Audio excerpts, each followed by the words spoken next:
Vous avez entendu parler de Zapier et vous vous demandez comment est-ce que vous, dans votre cas, vous allez pouvoir l'utiliser et surtout à quoi ça va pouvoir vous servir. Zapier, c'est un outil d'automatisation à absolument connaître si jamais vous travaillez avec un ordinateur, point barre. Il vous permet de connecter plusieurs applications ensemble afin de créer des scénarios d'automatisation. Une fois que ces scénarios sont créés, vos automatisations sont maintenant live et même quand vous dormez, eh bien à travailler à votre place. Bref, c'est un des outils les plus utilisés qui vous permettent de gagner du temps et d'être plus productif. Pour autant, tout le monde ne connaît pas Zapier et ne sait pas vraiment dans quel cas l'utiliser et comment l'utiliser. Dans cette vidéo, je vous donne les bases de Zapier afin que vous ayez toutes les billes pour pouvoir automatiser une grande partie de vos tâches récurrentes. Et évidemment, tout au long de cette vidéo, je vous donne des exemples concrets d'utilisation qui vont certainement plus vous parler que la théorie qu'on a l'habitude de voir sur Internet.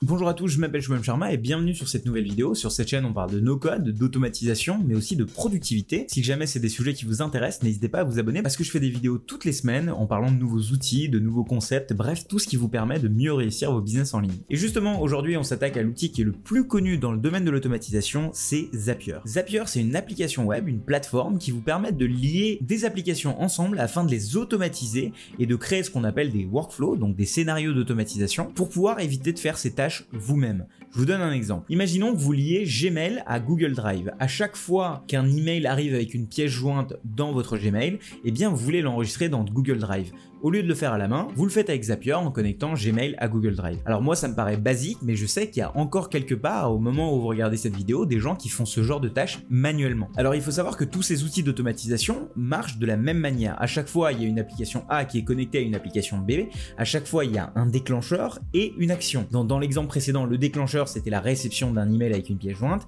l'action c'était l'enregistrement de cette pièce jointe dans Google Drive. C'est un outil qui est très utilisé par des entreprises qui ont compris que faire et refaire la même chose ça ne servait vraiment à rien. Je vous ai donné tout à l'heure l'exemple de Gmail avec Google Drive, mais sachez qu'il existe plus de 3000 applications aujourd'hui dans l'écosystème de Zapier qui peuvent être connectées ensemble. Ça peut être des logiciels administratifs, des logiciels de compta, des banques, de l'emailing, du marketing, bref, il y a très peu d'applications qui ne sont pas disponibles sur Zapier. Donc je suis certain que vous allez pouvoir trouver celles que vous utilisez. Alors c'est assez dingue parce que moi j'avais été confronté à Zapier en 2014 à leur début quand je travaillais pour une startup qui s'appelait Mailjet. C'était un outil d'emailing, de newsletter, un peu comme Mailchimp, et on se demandait comment est-ce qu'on pouvait rendre nos utilisateurs plus productifs. Donc on avait à l'époque de Mailjet créé une intégration dans Zapier pour pouvoir connecter Mailjet aux autres outils. Donc on arrivait à faire des choses à l'époque qui étaient dingues. Par exemple, dès qu'il y a quelqu'un qui remplissait un Typeform ou un Google Form, eh bien on l'ajoutait à une newsletter. Avant ça, les gens devaient le faire à la main. Donc à l'époque, c'était vraiment de la magie noire, c'était réservé à certains geeks et c'était les tout débuts de l'automatisation.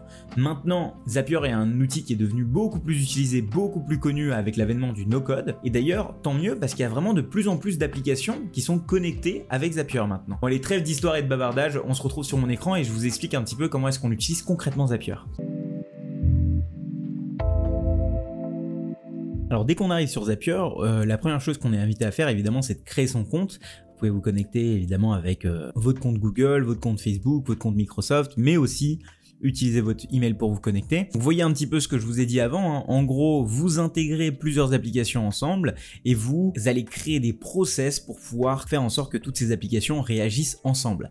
Et là, on nous montre un exemple hein, avec Gmail, Slack, Dropbox. Là, il y a plus de 3000 applications, comme je vous l'ai dit, qui sont connectées pour être certaine si la vôtre est dedans. Je sais pas, par exemple, si je tape Discord, Discord est dedans. Si je tape par exemple ConvertKit est dedans. Il y a une page complète dans Explore qui vous permet d'explorer un peu toutes les applications, tous les manières les plus populaires d'utiliser Zapier. Il y a plein de tutoriels que je vous laisserai aller voir. Mais là, on va dire qu'on crée notre compte. Il n'y a rien de plus simple. Hein. Là, je vais me connecter avec mon compte Google classique. Et là, on arrive sur l'interface de Zapier. Évidemment, si vous avez créé un nouveau compte avec votre adresse email, vous allez devoir confirmer votre adresse email. À chaque fois que vous commencez un nouveau compte, vous avez le droit à un mois gratuit sur le plan starter. On parlera du pricing juste après, mais là volontairement je suis sur un plan gratuit pour vous montrer tout ce qu'on peut faire déjà sans forcément payer quelque chose. Alors comment est-ce qu'elle se présente cette interface de Zapier? À gauche on a toujours le menu hein, dans lequel là on est sur le dashboard, mais on va découvrir chacun des menus ensuite. Là vous avez bien votre plan, combien de de tâches il vous reste. Vous avez le droit dans le plan gratuit à 100 exécutions par mois, qui pour une utilisation très basique est amplement suffisant, et vous verrez qu'à chaque fois sur un plan payant on pourra en avoir plus. Là vous avez le nombre de zaps maximum, donc d'automatisation maximum que vous pouvez avoir sur Zapier. Un zap c'est quoi? C'est une automatisation, c'est un workflow, c'est un scénario.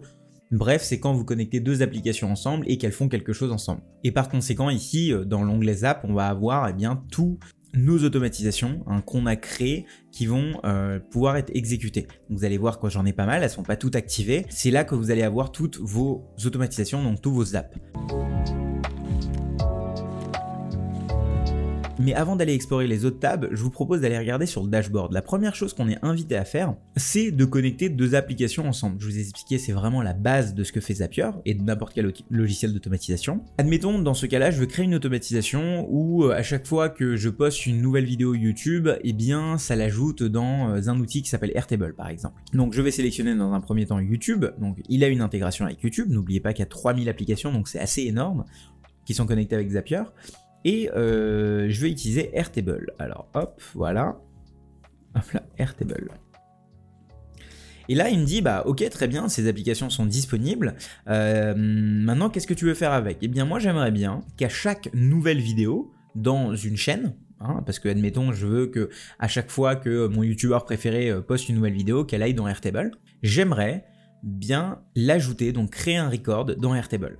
Vous voyez, ici, à chaque fois, il y a un déclencheur, il y a une action, sur le même schéma que ce que je vous ai expliqué tout à l'heure. Et là, on se rend compte qu'en fait, il y a une automatisation qui est déjà disponible, qui permet de faire ça, et là, je peux aller l'utiliser.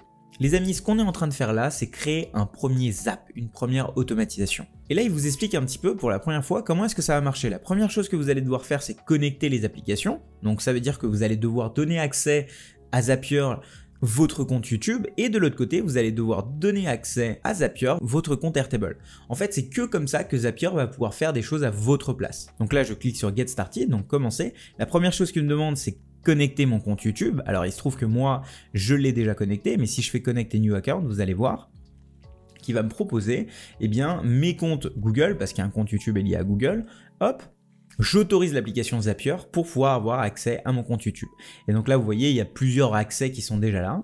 Je dis Next. Et là, il me dit oui, mais très bien, mais de quelle chaîne en fait tu aimerais que pour chaque nouvelle vidéo, ça aille dans Airtable? Donc là, par exemple, moi, ce que je veux ajouter, c'est ma chaîne YouTube. Donc je vais aller sur ma chaîne. Je vais sélectionner ce qu'il y a ici. Pourquoi je veux sélectionner ça? Si je vais dans les informations qu'il me demande, il me dit Watch the new video uploaded within this channel. A channel ID looks something like this. Donc en gros, il faut que ce que je mets ici ressemble à quelque chose comme ça. Donc je vais aller, hop, copier ça et le mettre ici et voir si ça fonctionne. Donc là, il essaie de récupérer les informations. Il mouline. Et là, ça a fonctionné. Et maintenant, il me propose de connecter Airtable. Bon, moi, j'ai déjà des comptes connectés, mais là aussi, je vous explique un peu comment ça va marcher. Je connecte un nouveau compte Airtable. Hop. Et là, vous allez voir qui va me demander, en fait, dans quelle base Airtable tu veux l'ajouter. Moi, je vais aller sur mon compte Airtable. Je vais me créer une nouvelle base en partant de 0. Je vais l'appeler, hop, mes vidéos. Et là, vous allez voir que je vais devoir réactualiser cette liste pour pouvoir avoir mes vidéos. Donc là, vous voyez, ça a été automatiquement synchronisé. J'ai une base dans Airtable qui s'appelle mes vidéos. Si vous ne connaissez pas Airtable, il y a un petit lien qui s'affiche pour aller regarder ce que c'est. Et là, il va me demander, mais dans quelle table tu veux mettre ça? Vous voyez, j'ai une première table qui est ici. Hop, je veux mettre ça dedans. Et là, il me propose en fait les champs qui sont ici. Donc j'ai le nom, les notes, l'attachment qui donc peut être une image ou quelque chose comme ça, et le statut. Admettons, moi le statut, je veux que ça soit hop une URL, donc quelque chose où je peux mettre un lien. Je save ici et je refresh ici. Vous allez voir que statut va être transformé ici en URL. Donc vous voyez, hop. Et donc qu'est-ce que je veux mettre maintenant dans chacun de ces champs? Je vais mettre par exemple le titre de la vidéo dans name. Dans les notes, je vais mettre la description. Dans l'URL, je vais mettre l'URL. Vous voyez, ici, en fait, ce qui se passe, c'est qu'il me propose toutes les informations que lui a réussi à récupérer de YouTube. Et dans Attachment, je sais pas, je vais prendre la thumbnail, donc la miniature. Je fais Next, et vous voyez, il me propose déjà un exemple pré-rempli avec une potentielle vidéo qui pourrait fonctionner. Je fais Send Test, et vous allez voir que automatiquement, hop, il y a ça qui vient de s'afficher, et également l'image qui vient d'être chargée. Donc automatiquement, il a réussi à récupérer les informations de ma chaîne YouTube. Ça veut dire quoi? Ça veut dire qu'à partir de maintenant, si jamais je clique sur Next et que je turn on ce zap, donc ça veut dire que je le rends visible, toutes les nouvelles vidéos de ma chaîne vont arriver sur ce Airtable automatiquement. Donc là, vous voyez, de YouTube, automatiquement, ça passe sur Airtable. Cette miniature l'explique bien. Vous venez ici de créer votre premier zap, votre première automatisation. Et de la même manière, là, on a connecté YouTube avec Airtable, qui sont deux applications. Vous pouvez connecter plus de 3000 applications ensemble. Là, on va cliquer sur Manage Your Zap. Et là, vous allez voir que ça, c'est l'automatisation qu'on a créée. Ici, il y a les deux éléments qu'on a connectés ensemble. Il y a le nombre de fois où la chose s'est passée. Donc, à chaque fois que ça va être exécuté, il va le mettre ici. À chaque fois que ça a été modifié, on va voir un historique. Et vous allez pouvoir là, en fait, partager ce zap avec d'autres personnes. Donc là, je peux très bien copier ça ici et le partager avec vous pour que vous puissiez automatiquement utiliser ce zap sans faire aucune configuration comme je l'ai fait. Et ça, c'est une des forces de Zapier. Alors vous voyez ici, je peux encore créer un nouveau zap. Il faut savoir qu'en tant que déclencheur, on peut évidemment prendre n'importe quelle application que j'ai pris tout à l'heure, donc par exemple Google Contact, Google Docs, etc. Mais aussi, je peux prendre quelque chose comme un RSS, un flux RSS. Un flux RSS, c'est sur chaque blog, il y a un flux RSS qui existe qui vous permet d'envoyer des informations sur ce blog. Sur les podcasts par exemple, c'est des flux RSS. Donc vous pouvez par exemple à chaque nouveau podcast les mettre dans une librairie comme dans un spreadsheet par exemple. Vous pouvez, si vous voulez, à chaque fois que quelqu'un poste quelque chose sur Typeform, eh bien vous envoyez une notification Slack. Mais c'est pas tout, il faut savoir qu'il y a pas mal de déclencheurs qui sont donnés par Zapier. Comme par exemple ici, je peux utiliser un déclencheur où tous les jours, il y a quelque chose qui va se passer. Je fais ici la configuration de mon trigger, donc de mon déclencheur. Je veux que ça se passe pendant les week-ends, oui. À quel moment de la journée je veux que ça se passe? On va dire à, je sais pas, 6 heures du soir. Ok, à partir de ce moment-là, je peux tester le trigger pour être certain que le déclencheur fonctionne bien. Je continue et là je peux sélectionner n'importe quelle chose.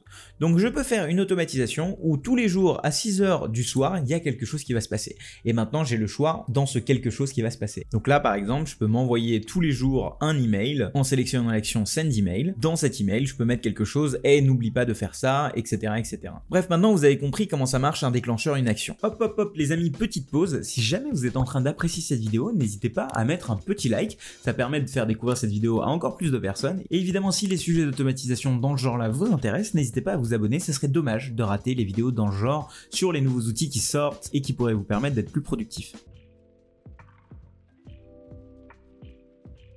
Et maintenant, imaginons que je veux plusieurs actions ensemble. Qu'est-ce qui se passe? Eh bien, je vais devoir cliquer sur ce plus et de la même manière, je peux par exemple tous les jours faire une suite d'actions ensemble. Comme là, vous voyez, j'ai un trigger et puis deux actions. Je reviens tout au début pour vous présenter un petit peu ce qu'il y a d'autre. Là, vous avez l'onglet My Apps. My Apps, ce qui se passe en fait, c'est toutes les applications qui sont connectées avec Zapier, donc auxquelles vous avez donné droit à Zapier pour pouvoir faire des choses. Ça, c'est tous les apps qui sont, donc toutes les automatisations qui sont faites avec Zapier sur ces applications. Vous avez ici l'historique de tous les apps qui se sont passés sur votre compte. Vous avez aussi la partie Explore qui là est la partie la plus puissante où vous avez plein d'exemples d'automatisation qui sont donnés, plein d'inspirations que vous pouvez utiliser, mais surtout toutes les applications qui sont présentes dans Zapier. Donc par exemple, si je veux créer une application du genre, j'aimerais que à chaque fois que quelqu'un remplit un formulaire Typeform, que ça lui envoie des slides. Donc je vais sélectionner Google Slides, mais en plus ça m'envoie un SMS. Je vais voir s'il y a quelque chose qui me permet d'envoyer des SMS. Vous voyez qu'il y en a plein, on va dire que j'utilise ClickSend. Eh bien, tous ces outils sont disponibles. Je vais pouvoir les utiliser pour pouvoir faire une automatisation comme ça. Alors évidemment, on a touché à une partie de Zapier. Il faut savoir que vous pouvez mettre des délais en place, c'est-à-dire mettre en place des automatisations qui attendent qu'une certaine chose se passe, qui attendent un certain temps. Vous pouvez mettre des conditions, c'est-à-dire que si un nouvel événement dans votre calendrier apparaît, si jamais il contient telle ou telle chose, eh bien faire telle ou telle automatisation. Vous pouvez reformater des dates, vous pouvez utiliser, comme je l'ai dit, le flux RSS, vous pouvez utiliser des webbooks qui sont beaucoup plus avancés. Bref, il y a tout un tas de choses dont on n'a même pas parlé là, mais qui font partie de Zapier. Si jamais vous êtes intéressé par toutes ces éléments, j'ai fait une formation en 4 jours en vidéo, un peu comme celle que j'ai fait sur Notion, notionfacile.fr. J'ai là sorti zapierfacile.fr, qui est une formation totalement gratuite qui vous permet vraiment de devenir plus productif avec Zapier, donc d'automatiser une grande partie de vos tâches. Là, on a parlé un petit peu de comment ça fonctionnait, mais dans Zapier Facile, on va un peu plus en détail. On vous donne des use cases très spécifiques. Donc si jamais ça vous intéresse, toutes les infos sont en description. Alors on parle maintenant du pricing, combien ça coûte? Donc comme je l'ai dit, pour 100 utilisations par mois, donc ça veut dire que sans automatisation, je paye rien. Je paye rien tant que j'utilise que 5 zaps. Donc vous voyez, j'ai ici les éléments de ce plan qui est à 0 €, qui est gratuit, et aussi à combien de minutes ça va s'updater, donc se mettre à jour. Dans les plans d'après, en fait, les éléments qui vont changer, c'est le nombre de tâches que vous allez pouvoir faire automatiquement par mois. Vous voyez, en fonction des tâches, il y a un prix différent. Vous allez pouvoir avoir 20 zaps en parallèle et toujours 15 minutes de refresh time. C'est-à-dire que quand il y a quelque chose qui va se passer, si vous voulez que ça soit instantané, ça va pas être ce plan-là. Ça va devoir être un autre plan. Les autres éléments que vous avez dans ce plan-là, c'est le fait que vous pouvez avoir plusieurs actions liées les unes aux autres. Ce que je vous ai montré tout à l'heure, si vous voulez ajouter plusieurs actions, comme dans le cas où pour chaque rendez-vous, j'ai envie qu'il y ait un SMS qui s'envoie, qu'il y ait un message Slack, que vous lui envoyez automatiquement une présentation Google Slide, ça faudra avoir le plan starter.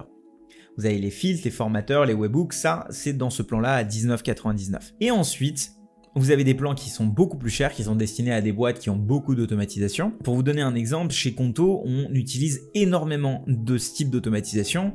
Je peux vous dire que ça nous évite énormément de tâches répétitives, le fait d'envoyer des contrats automatiquement, le fait d'envoyer des notifications automatiquement, de faire des petites tâches du genre remplir des lignes sur Google Spreadsheet, c'est le genre de truc qu'on fait avec Zapier, et on n'est pas forcément obligé de prendre des plans à 600 balles.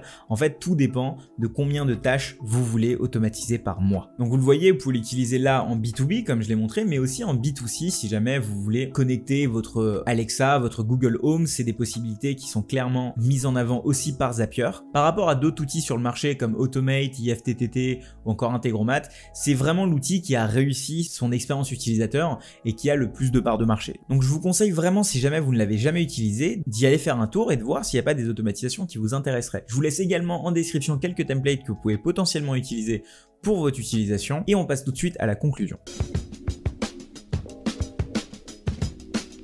Zapier, c'est un outil incontournable pour votre business. Si jamais vous n'avez pas encore commencé à l'utiliser, je vous propose de commencer tout de suite avec Zapier Facile, qui est vraiment une formation qui va pouvoir vous aider à le faire. Qu'on soit entrepreneur solo, une petite entreprise ou encore une boîte du CAC 40, clairement Zapier, c'est un outil qui est devenu un indispensable aujourd'hui. Ce qui par conséquent vous permet de faire grandir votre business parce que vous vous concentrez non pas sur des tâches récurrentes qui ne servent à rien, mais plutôt des éléments qui créent de la valeur pour vos clients ou vos utilisateurs. Je vous propose d'aller regarder maintenant avec moi une vidéo sur laquelle je vous présente mes 5 workflows les plus utiles qui vous permettent d'être plus productif. Je vous propose de cliquer ici pour qu'on se rejoigne de l'autre côté, ou alors si vous voulez aller dans un monde un peu plus avancé avec un outil que j'aime beaucoup qui s'appelle Integromat, qui lui pour le coup est un peu moins cher mais un tout petit peu plus compliqué, je vous propose de cliquer ici pour voir le guide complet d'Integromat. Allez, on se retrouve de l'autre côté.